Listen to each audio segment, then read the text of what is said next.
How you doing, YouTube? Matt Massive Beer Reviews back with a little bit of Horus up in this piece in the form of their Push the Boundaries. Yes, this be an Imperial Stout with almonds, chocolate, coffee, and vanilla bean added, and it is also a collaboration with Toppling, Goliath. This comes courtesy of my boy Dan, Stout Snob 40 on the Instagrams. Go check him out. He sent off a box of beers. There are two of these in here, and this will be the first Horus bottle that we'll be reviewing on my channel. I am not the biggest adjunct stout guy in the world, but I've been told these are hashtag fire or emoji fire. That's how it goes, right?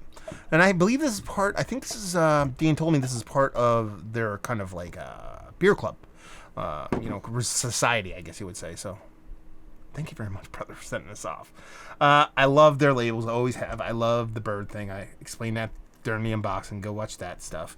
And it looks like stout, not much of a head on it with all those adjuncts and whatnot going on. You wouldn't expect there to be a big head on it, but I mean, that's motor oil, baby. It's exactly what these big old pastry gamers are supposed to look like. The nose knows. So it's very much marzipan. Like, it's very, very, very, very much marzipan. I'm not going to sit here and say I definitely get this, and this off of the beer. But if you've ever had, even a brulee marzipan, that's exactly the way this kind of comes off. And when it's the grandma candy thing. I talk about it every now and then. You get the box of Whitman's, you crack it. It's got that clear panel with all the legend with all the candies on it. And it's like the chocolate nougat marzipan candy. That's exactly what this is. So it's definitely come off more like candy bar level stuff. But there's this little bit of aromatic kind of spirit to it. I'm not saying it's barrel aged, but it almost has a liqueur, a cognac based kind of vibe thing going on. And I kind of dig it. But it's vanilla, it's chocolate, it's nougat, it's all whatever the hell, it's a Twix kinda, all those kind of things, caramel, all those sweetened portions show in an actual beer, mind you. That's the one thing I probably should stress the most about that. Is I still get a beer in here. I still get a chocolate malt, still get a little bit of roast. I still get something that's actually beer, even though it is heavily pastry. It still smells like a beer, just a super pastrified version of a beer. It smells like candy bars, man. Let's dive in. Cheers.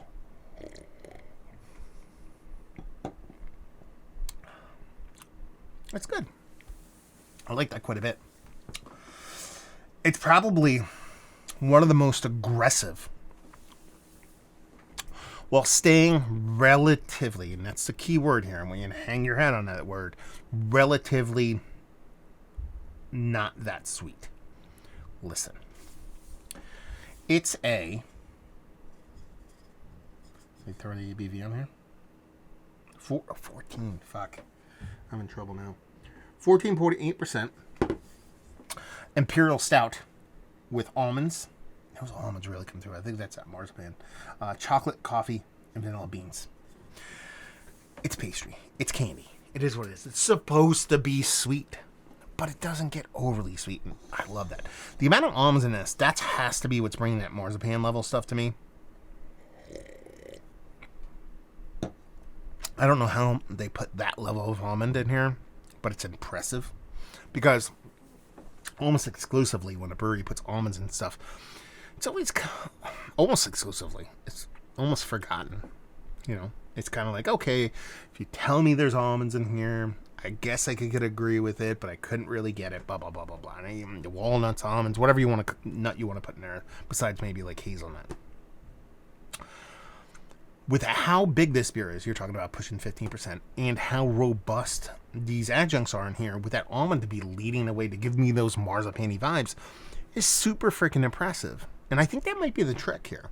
I wonder if the other beers, the beers that they do quite well, that maybe that's their secret, is the almond level. I could see this being an almond extract as opposed to being an almond, but here's the thing. It's in a big beer. And even as an extract, it's working great for this beer because I don't know how you get that impact of almonds without using an extract. Even if it's a homemade, their special formula of an extract, That might be their secret sauce when it comes to their beers. I'll have to see the other one he sent me off and see if it has almonds in it and see if it comes off the same way. But this is delicious. You know what I mean? As far as pastry stouts go, it's up there. I mean, you know, it's undeniably delicious. You know, it's still a beer. It's checking all the boxes that I really do enjoy about a pastry stout. I mean, you know, the only thing I would knock about this beer, I don't think really the coffee comes through all that much. I'm getting a bittering, I'm getting coffee vibes, but I'm not really getting much as far as coffee goes on it. But everything else in this beer, whether you're talking about those almonds, which I've talked to ad nauseum, the chocolate and vanilla bean, I mean, chocolate check, vanilla definitely check, but those almonds really do kind of run the show here. In this really beautifully well done beer. It drinks like I had no idea the ABV. I thought it was close to 11. It was 15. So it drinks lower in ABV in a positive way, I think. And then it doesn't come off hot or doesn't come off overly rich or anything like that. This is a really well done beer.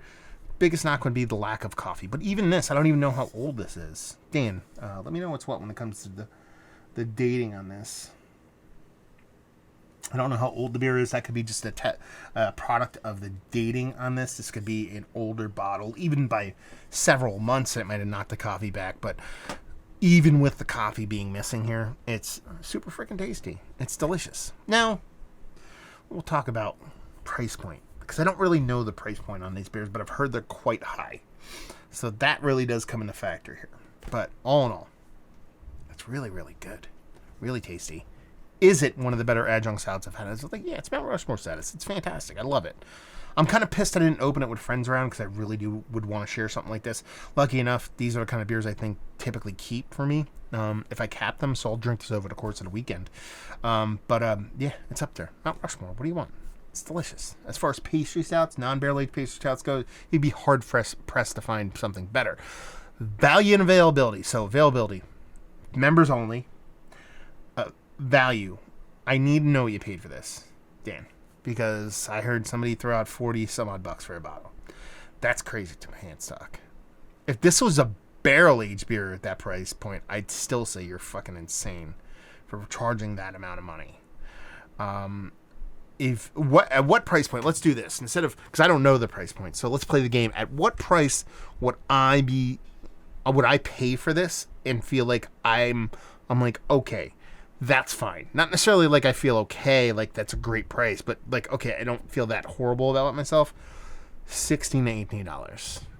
That's where this beer is like, okay, because that's even a lot.